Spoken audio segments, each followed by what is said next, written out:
Nyevero yangu kwamuri imi. Ndine nyevero yangu ini kwamuri. Nyevero yangu ndeye upenyu imi muchivapenyu. Ndine wodzeko yangu ini kwamuri. Kwamuri wodzeko yangu yakora zvino. Zion the track. Zvava kwamuri kufuga kana kuwarura. Nyevero yangu inokuchema imi. Vadzidzisi munavo imi vadzidzi, teereresa.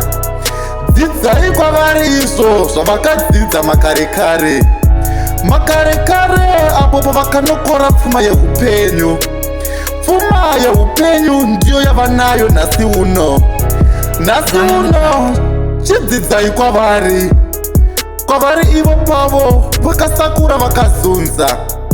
Vakazunza nhasi uno vanoda kuzunzira iwe. Zvakaoma sei kani kubvisa madziwa emwana womwe munhu. Kutanga kwaro gore pfuma yeupenyu vakakupakurirai.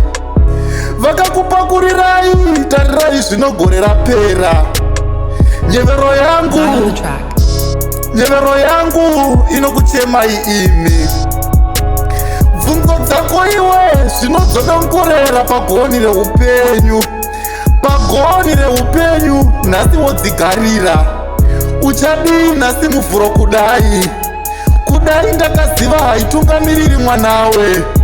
Nzverai magwaro zvino uye muzive kuti makaanzvera kubva kunani. Usarasa icho chiri mumavoko nekuda kugamuchira. Nyevero yangu, nyevero yangu inokuchemai imi. Munavo imi vatanda nhasi uno. Nhasi uno zvidukupisa imi kwavari. Natsa kwavabva kwaunenda usiku. Usiku iri maguru rakati sviri, sina anoti ndinoziva. Anoziva ndiye musikavanhu. Musikavanhu uyo wadai kutiunganidza pano. Nyevero yangu ndeye upenyu imi muchivapenyu. Ndamukoma ndume aka Mundau.